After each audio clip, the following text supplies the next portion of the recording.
Coming up, I'll reveal the implications of Hunter Biden's conviction. I'll make the point that the felony club isn't so cool anymore.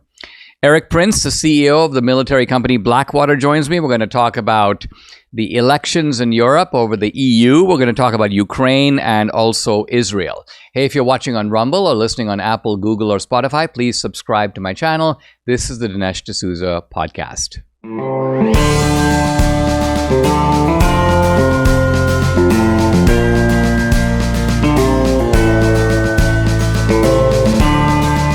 America needs this voice.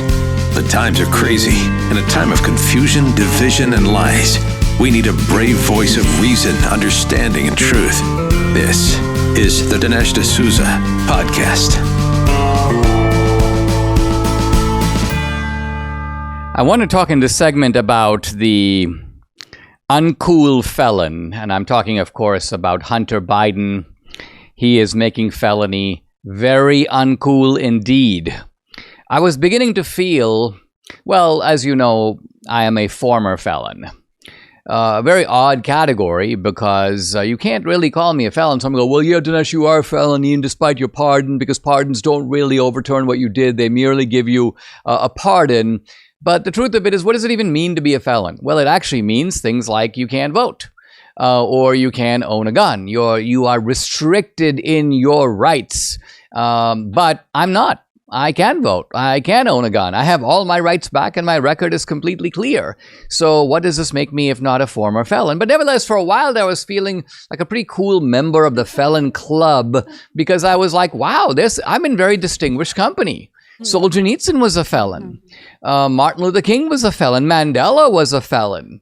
So Trump, of course, a felon. So I was like, I was a felon when felony wasn't cool.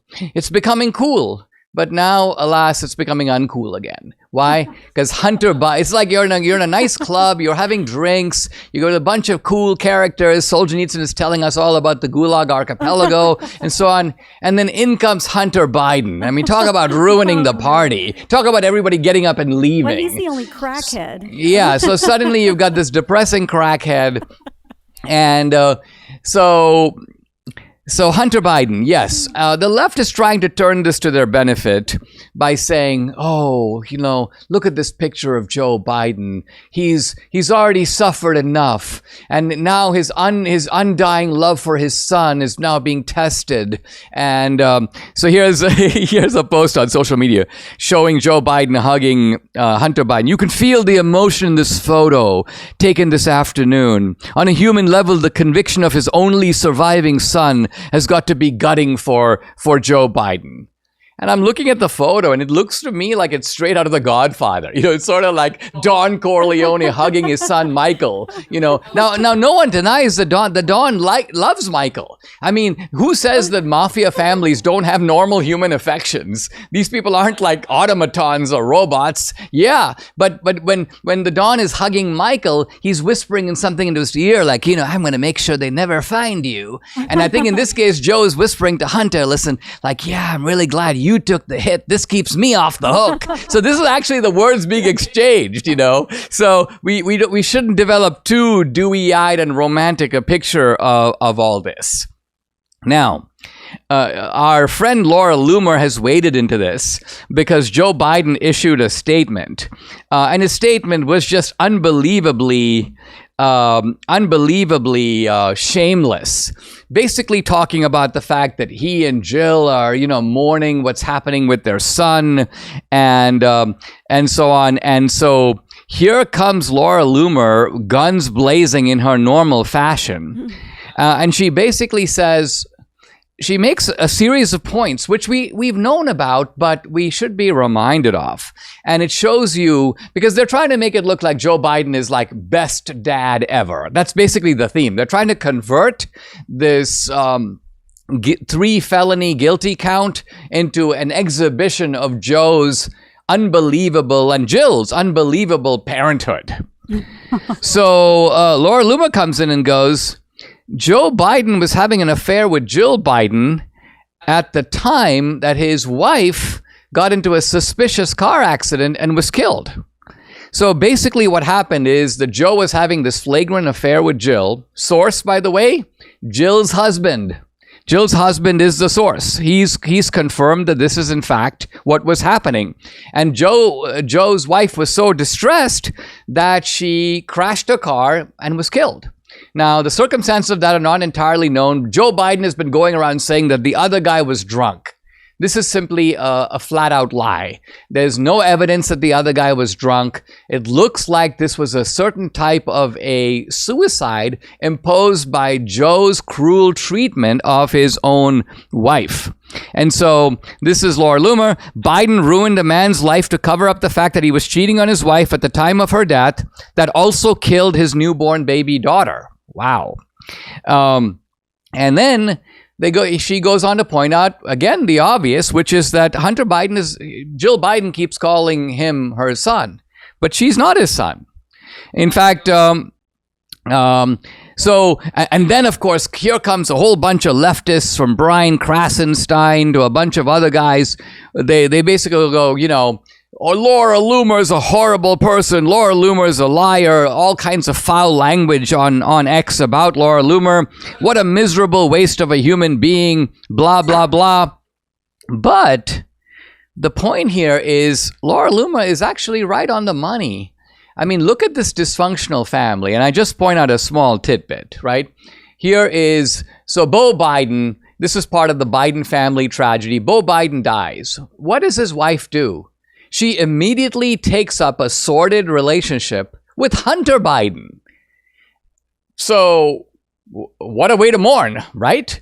And Joe Biden and Jill Biden are obviously presiding over this utterly broken, dysfunctional operation. Of course, Joe's part of it. He's taking inappropriate showers with his daughter, and climbing into the shower. And she's 11 years old. And this is, by the way, all now confirmed. Ashley Biden's diary is verified as accurate. It is, in fact, her diary. So all the leftist lies, it's not her diary, this is all made up. All of this is now having to come face to face with reality. So compare the Biden family with the Trump family. Trump's family, pretty normal. Not perfect, but hey, look at Eric Trump, very successful. Look at Laura Trump, great marriage, great kids. And Donald Trump Jr. is doing just fine. And Barron Trump seems to be growing up into a very smart and poised young man.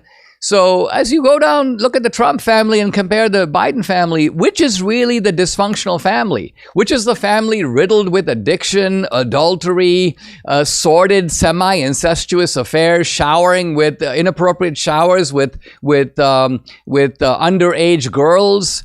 I mean, pawing all kinds of young girls, which is what Joe Biden does. So so Laura Loomer basically tells it like it is. She basically goes, worst dad ever. Worst dad ever. And I wouldn't bring up any of this if we weren't getting this syrupy diet of propaganda from the left on the marvelous paternal qualities of Joe and Jill Biden. They are not exactly role models for anybody. We need not necessarily talk about their disgusting behavior, but let's not try to pretend like it's some sort of a model for America and the world to aspire to. The hardest part about weight loss, getting started now. You ready to lose weight but not sure where to start? I understand. Debbie and I were right where you are a year and a half ago. Let me tell you why we chose PhD Weight Loss and Nutrition and why I so highly recommend their program. First, Dr. Ashley Lucas has her PhD in chronic disease and sports nutrition. Her program is based on years of research. It's science-based. Second, the PhD program starts with nutrition, but it's more than that. They know that 90% of permanent change comes from the mind. They work on eliminating the reason you gain this weight in the first place. There are no shortcuts, no pills, no injections, just solid science-based nutrition and behavior change. And finally, most importantly, it works. I lost 27 pounds. Debbie lost 25. We haven't gained the weight back.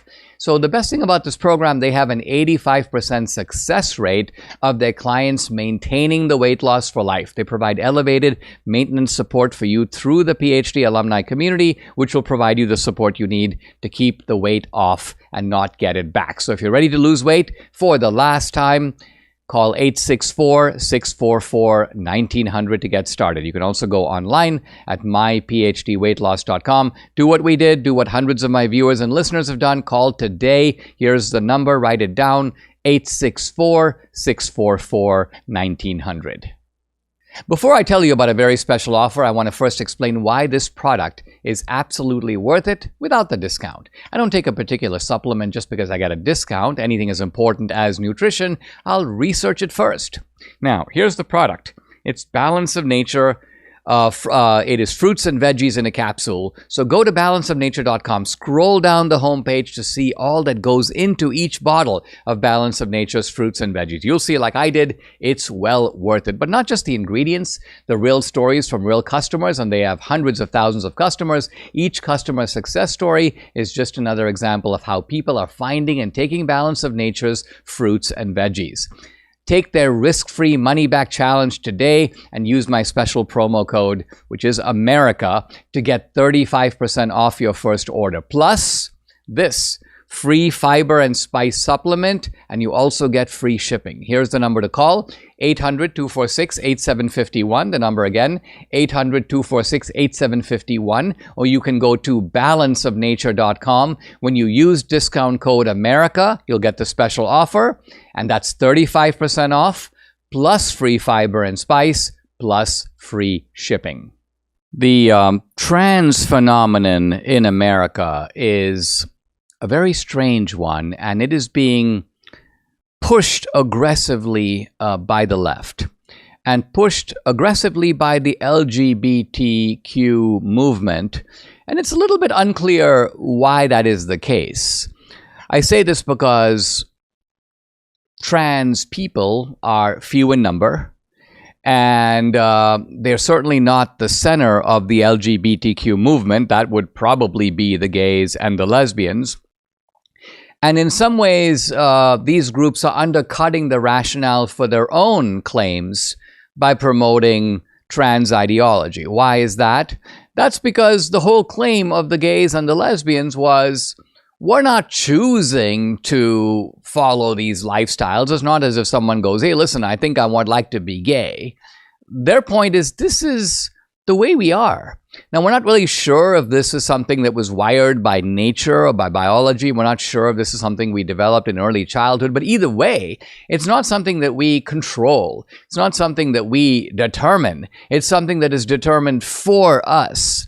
And therefore, we are helpless in this situation. And when we're asking for a recognition of our right to be gay or to marry or to pass on inheritance and have the same legal rights, it's partly because our situation is not of our making and not of our choice. This was key to building public support for this kind of an argument. Now, but along comes the trans phenomenon, and suddenly you have the claim that sexuality and gender is a matter of subjectivity. I can be born male, and I can decide that I, quote, identify as a female, and that makes me a female and imposes demands on other people that they should now respect that. Well, if you think about that, well, why doesn't a gay person identify as straight? And then you don't have to be gay. And the problem is solved. And you don't need gay rights because identifying as straight makes you straight. And other people then treat you as straight, and the whole controversy evaporates. So you can see here that there is a radical disjunction between, on the one hand, claiming that sexuality is a given, and on the other hand, claiming that it is a matter of options or a matter of choice or a matter of, quote, identification. Now, I was thinking about all of this as I read an article in the Tennessee Star, which is the newspaper in the Nashville area, and they have obtained some additional pages of the trans shooter. This is Audrey Hale, This is the journal of the trans shooter. Now, as you know, the FBI did its best to suppress this journal, suppress the information from coming out. And I think for the obvious reason that the motives of the trans shooter were clearly revealed to be anti-American, coming from the left, very hostile to Christianity. And so this all made it look like there is a trans psycho problem. There's a problem of trans homicide. Trans people not just killing themselves, which is also a problem, but trans people going nuts and shooting up other people. Now, the FBI has tried to make it look like the threat in America of this kind of domestic terrorism comes mainly, if not exclusively, from the right. So shooters are going to be like white, Christian, patriarchal types, and not leftist, trans types. And so for this reason, I think the FBI was like, well, whenever we come up with a case that doesn't fit our propaganda, then we just pretend it doesn't exist. We don't release the information that would reveal that our thesis, our general description of what is happening in the country needs to be modified, if not changed altogether. So it's always of interest to see what is in this trans journal. Well, I want to highlight just a couple of things and comment on them. The first is that Audrey Hale writes, "I am the most unhappy boy alive." So this is interesting because you've got somebody who is admitting that they're a boy and is saying, I'm a boy, but I'm not a happy boy. And so interestingly, the desire to sort of get out from being a boy seems to come from that. I mean, instead of asking the question, I'm an unhappy boy, what could I do as a boy to be more happy? The question is framed as, I'm an unhappy boy, maybe if I'm not a boy, I would be happier. So you begin to see right here that you're dealing with a psychological misreading and, in fact, a mental problem. Then, says Hale, repeatedly in the journal, everything hurts. Everything hurts.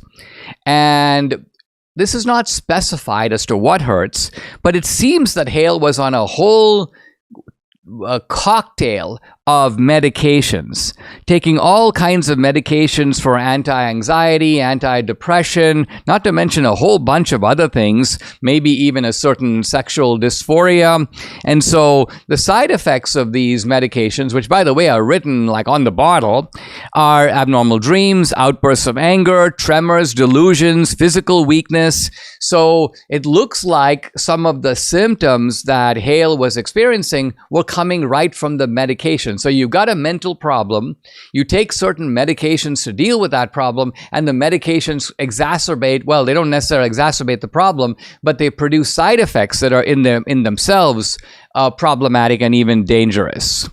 I find it interesting that Audrey Hale wrote an entry in her journal called My Imaginary Penis.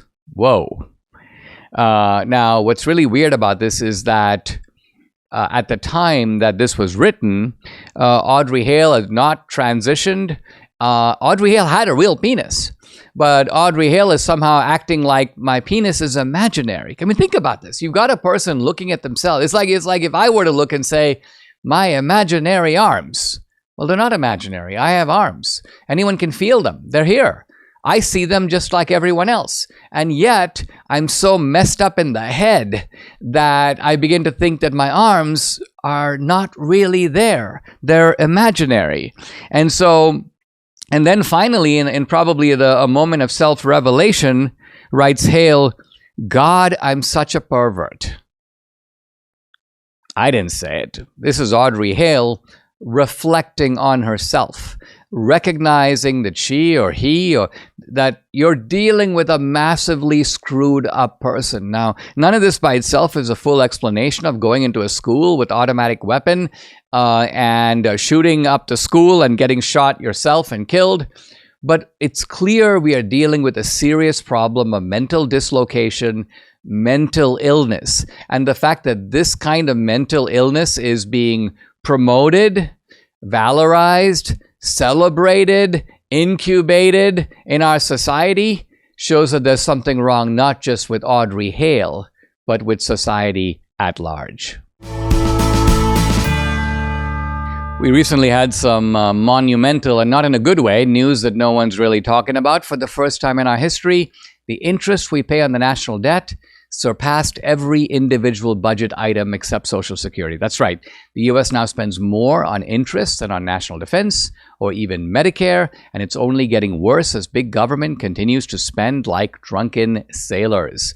That's why savvy investors, central banks, concerned savers are turning to gold, something that is not tied to the inflated US dollar. You can do this too with the help of Birch Gold. For over 20 years, Birch Gold Group has helped thousands of Americans protect their savings by converting an IRA of 401k into an IRA in physical gold. To learn more, text Dinesh to 989898. Get your free information kit. There's no obligation, just information on gold. Birch Gold has earned my trust with their education-first approach. There are thousands of happy customers. There are countless 5-star reviews, which is why I buy my gold from Birch Gold. So protect your savings. Text Dinesh to 989898 today. You might have heard Mike Lindell and MyPillow no longer have the support of their box stores or shopping channels the way they used to.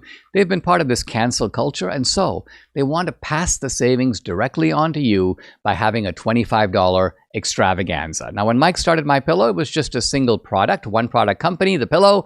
But with the help of his dedicated employees, they now have hundreds of products, some of which you may not even know about. So to get the word out, I want to invite my viewers and listeners to check out the $25 extravaganza.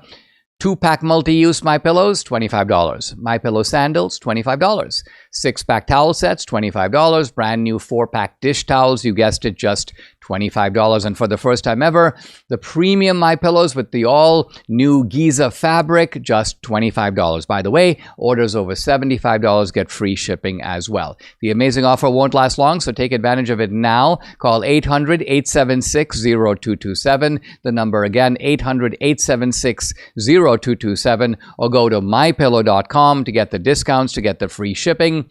You need to use the promo code. It's DINESH, Dinesh. Guys, I had Erik Prince on the podcast, probably just a few weeks ago, and delighted to have him back. He's a former Navy SEAL officer, founder of the private military company Blackwater. He's also promoting this remarkable phone. It's called Unplugged. It's a privacy-focused smartphone. And the website for that, by the way, unplugged.com. Follow him on X at RealErik, ERIKD Prince. Erik, welcome. Thanks for joining me. Lots of stuff going on the international front, and I thought I would ask you to comment on some of it.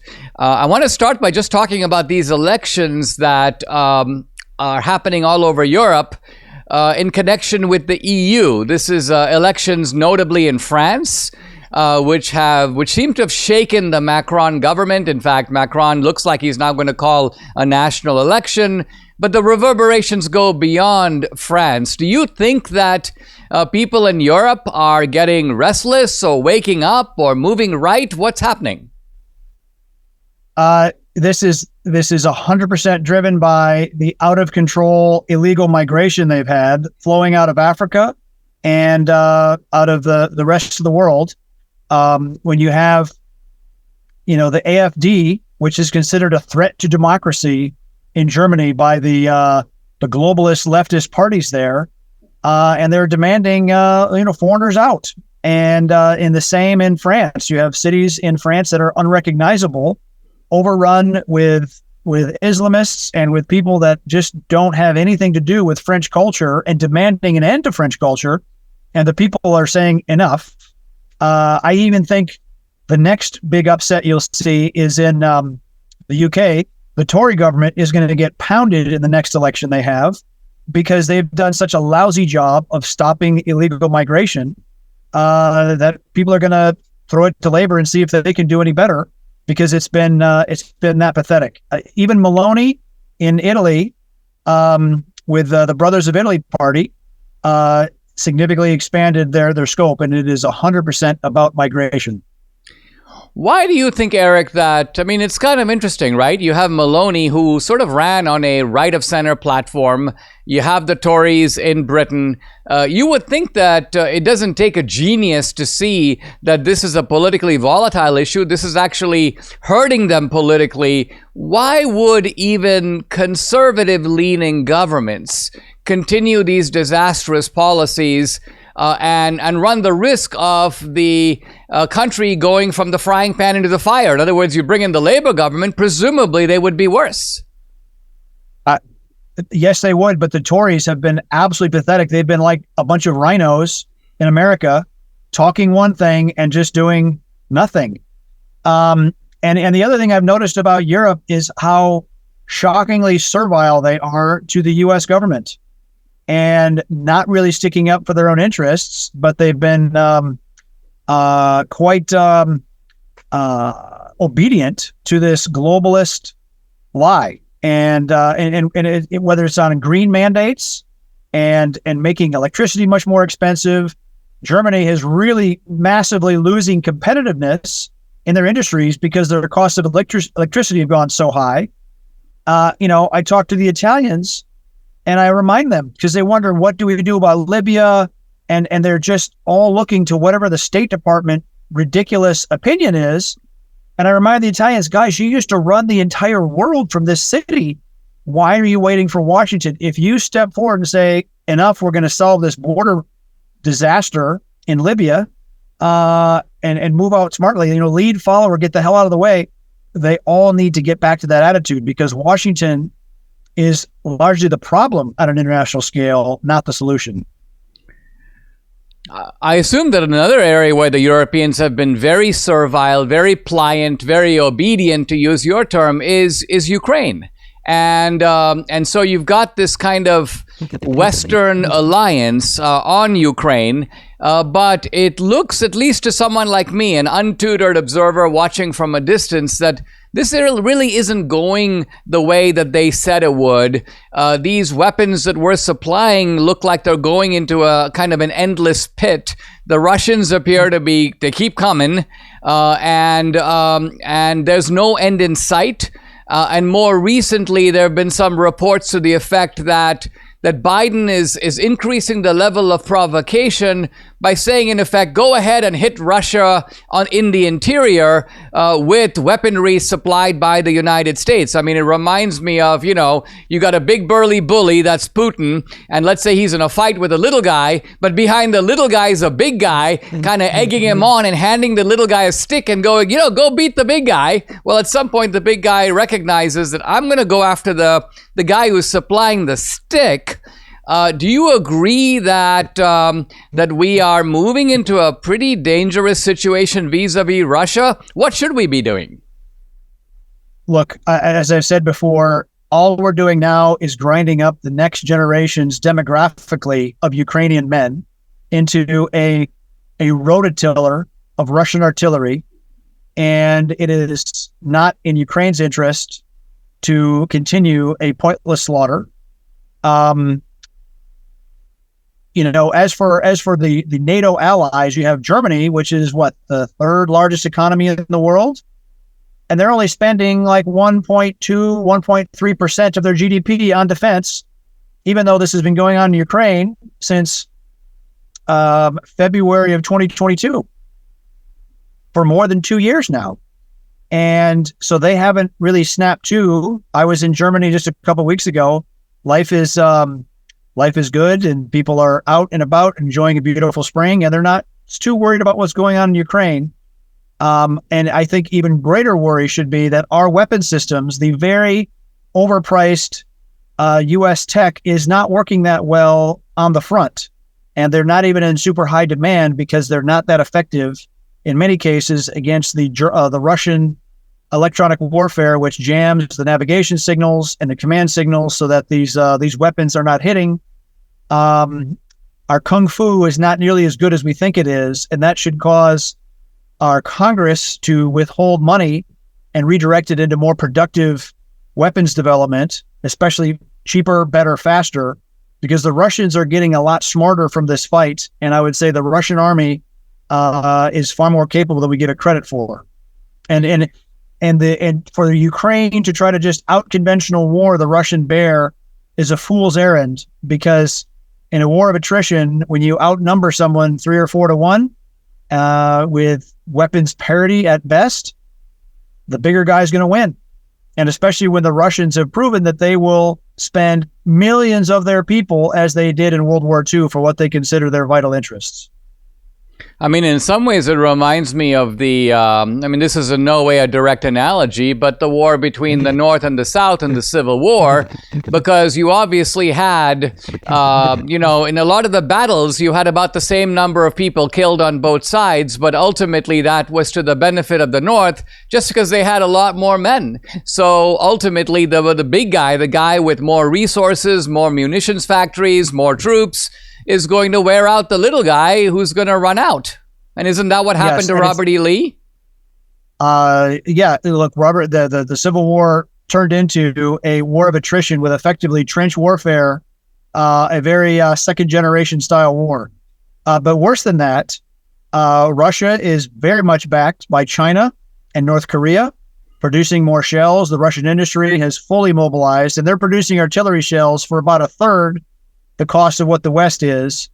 And China is providing a lot of the propellants and energetics, and I would probably even argue artillery shell casings, moving that stuff across the Trans-Siberian Railway into Russia. So it's that is one that needs to be brought to an end. I would be surprised if they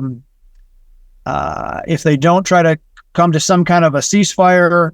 I predict some kind of call to peace and prayer by the Pope on the tail end of the Olympics this summer in France. And I'll be surprised if Biden really doesn't try to end this by the Democratic Convention in mid-August.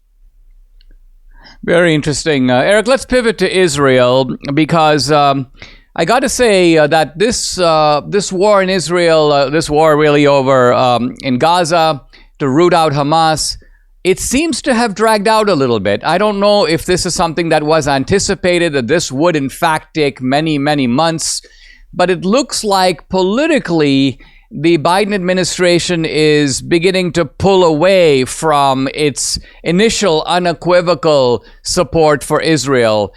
Do you think that, where is Biden now on the spectrum? Is he somewhere between Israel and Hamas? Is he somewhere between Israel and Palestine? Does he even know where he is on this?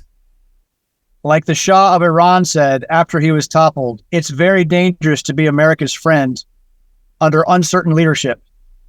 And I would say that it has dragged out way too long. The IDF played into and gave the fight that Hamas wanted. Hamas wants to maximize civilian casualties, to maximize international opprobrium against any, killing civilians. And of course, nobody wants to go out and kill civilians, or at least they shouldn't. But I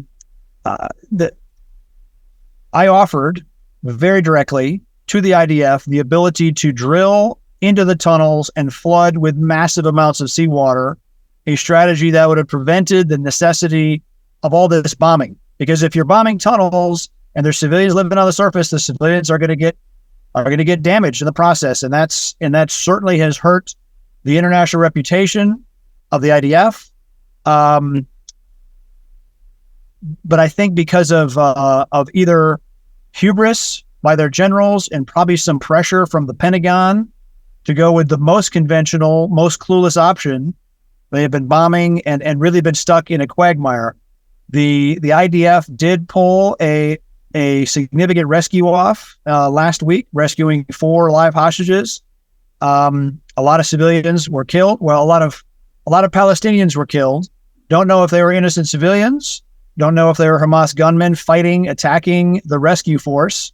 But again, Hamas. There's even statements recorded by the Hamas leader that his goal is to maximize Palestinian casualties because it creates more sympathy for the Hamas cause. And so the ninja move would have been for the IDF early on to say, all right, we're not going to bomb, but we're going to flood everything. We're going to literally turn Gaza into a duck impoundment. and take away all their ability to operate underground. Sadly, they didn't do that, and they are paying the price for it politically and internationally for, I would say, months and probably years to come. I mean, I'm really surprised at the clumsiness of the Israeli approach here. I mean, first of all, just the vulnerability that allowed this attack to happen, it seems utterly undetected in the first place. And then second of all, not factoring in the obvious things. I mean, we've known beforehand that Hamas used civilians as human shields. We know that they want to leverage world opinion, and they've got, there are just a lot more Muslims than Jews around the world. And so you're able to play the politics of this against Israel. So you'd think that the Israelis would be like, listen, number one, we need to have a really fast operation, mobilizing the outrage over the initial attacks. Can we get this done in 3 weeks? Pulverize these guys. In fact, I think a much higher amount of civilian casualties would be tolerated if it was closer to the attacks. As time goes on, the kind of emotional force of the attacks diminishes, right? And so now people focus on what the Israelis are doing. Time is not their friend. And if I don't think Hamas would have expected 12,000 horsepower pumps moving 60,000 gallons a minute into those areas and flooding it. It would have taken away all their underground arms caches. It would have prevented maneuver, and it would have literally made them flush the hostages out of the tunnels, because dead hostages are of no use to Hamas. It would have made them move them above ground. But sadly, they didn't do that. They were predictable and to the detriment of their campaign. Wow, good stuff, Erik Prince. Guys, I've been talking to Erik Prince, the founder of the military company Blackwater. He's a former Navy SEAL. By the way, check out his phone. It's called the Unplugged phone, and the website is unplugged.com. You can follow Erik on X at realerik, ERIK Prince. Erik, really appreciate it. Thanks for joining me. One more quick statement. Recently, in the last 2 days, Apple announced that they're combining ChatGPT onto every operating system of an Apple iPhone. So it's horrific that if you're using an iPhone, all your data is going to be fully accessible to ChatGPT because you're using an iPhone. So it makes the case for what we're doing with communications, privacy, and security at Unplugged that much more relevant. It's shocking what big tech is doing to the average citizen. I mean, I saw something that Elon Musk posted on this where he basically said, that if Apple makes itself vulnerable in this way, he's going to cut Apple out from all of his companies. And so Elon, like you, is sounding the alarm about the stuff that Apple is doing right now. Great. Thank you, Erik. Thank you, sir. Take care. I'm talking about the 4 British folkways that shaped America. We're on number 4, which is the people of the borderlands moving to the backcountry of Maryland, of Pennsylvania, even West Virginia, and then pushing into further south and further west through Mississippi to Texas and to New Mexico, even to Southern California. And my plan is to complete my discussion of the 4th group, and in fact of the book, this week. I should mention that I'm going to be out for 3 weeks after this week, but continue to check out the podcast. Danielle, my daughter, is going to substitute for me for the next 2 weeks, meaning next week and the week after, and then Kyle Seraphin the week after that. Now, the reason is I'm going to Australia to be part of a lecture program that is called the Freedom Tour. It's being put together by an Australian, I think he's a former member of parliament and a billionaire. His name is Clive Palmer. And he's invited Tucker Carlson and me to speak from America. He's going to speak, as well as another speaker from Australia. So the 4 of us are going to be speaking in a bunch of Australian cities, really all the main ones: Cairns, Brisbane, Adelaide, Perth, Sydney, of course. I think the tour ends in Melbourne. So pretty exciting stuff. And after that, I'm doing a week with family, actually some of my family in India, where were going to rendezvous for a family reunion in London. So a little bit of Dinesh out off the podcast for a short while, but I'll be back. I'll be back on. I think we get back on the 7th of July, so I'll be back here on the 8th.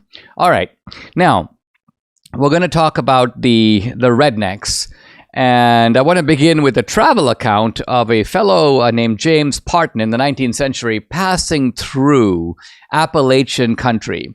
And he's describing the way that the people there talk. And he says it sounds very strange to the ear. These are people who, and I'm going to give you several examples of what he says. He goes, they don't say there, they say thar.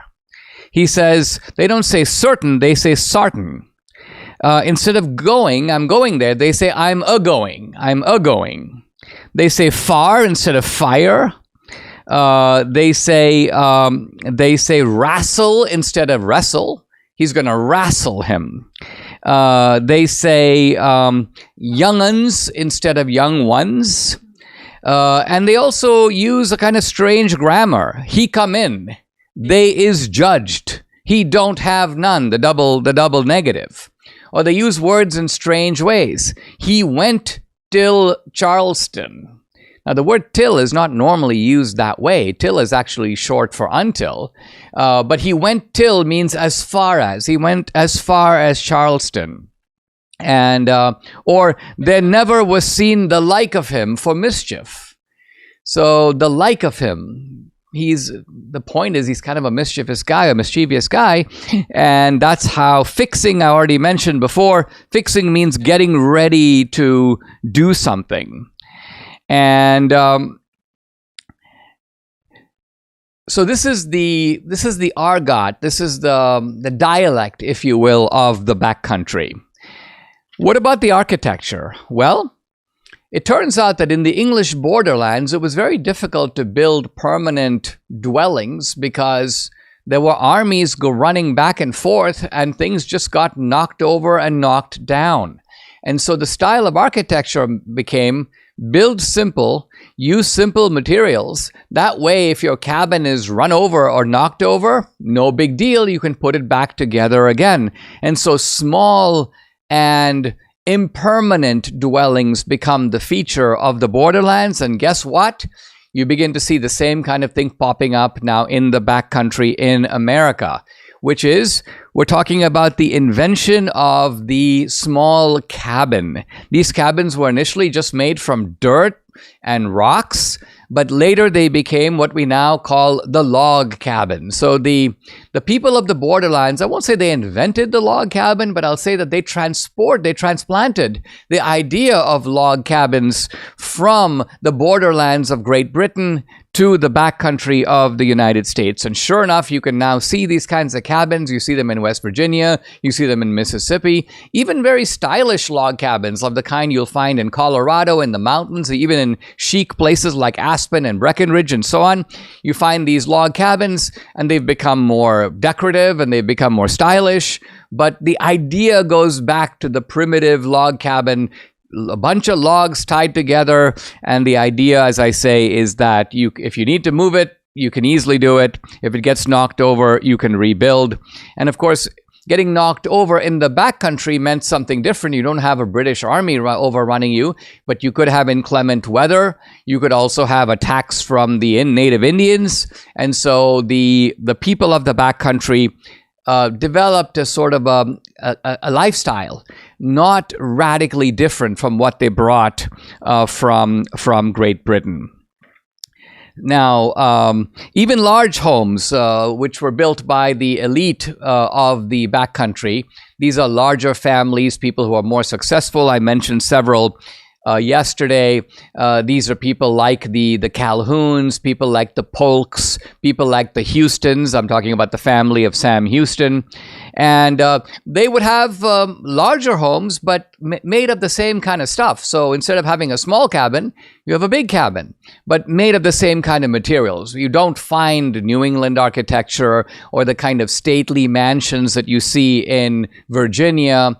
You're not going to find that by and large in the back country. Now, the sense of family was very strong among these people. And by family, they typically meant something of extended family. Very often there were, the families included cousins, and these are people who lived together. They included barns and stables that usually attached to the homes. Cattle were kept in cow pens. And so these were, in the borderlands, they were clans. They were extended families that sometimes made up small armies. And here in America, they also retained, well, they didn't retain the military clans, but they retained the clannishness. Now, marriage customs among the people of the borderlands, very rowdy, very informal, and also, in a sense, you would always say very inappropriate. Something that you'd never find in Puritan marriages with their sort of frugal simplicity, or even elaborate Anglican marriages, which were ceremonial but very decorous. Everyone is following manners. Whereas in these sort of redneck marriages, there's a lot of sexual jokes that go on at the wedding. There's sometimes food that is thrown around. You have people following the bride and groom to the bedroom afterward and trying to peek in the window on them. All this kind of craziness is very redneck behavior, even today. And of course, it was brought by the people of the borderlands. They were like that. Also, people, by the way, in redneck culture, marry young. So even by the standards of the day, in the 19th and 18th century, of course, people didn't wait till their 30s and 40s. They married in their 20s, but the rednecks married in their teens. So you have young marriages, and you have also you have a fair amount of illegitimacy. This is an important point because illegitimacy, which is now unfortunately rather epidemic in our society. It is absolutely epidemic in the Black community. It's very prevalent in the Hispanic community. It's also risen to disturbing levels in the white community. And but this is uncommon in American history.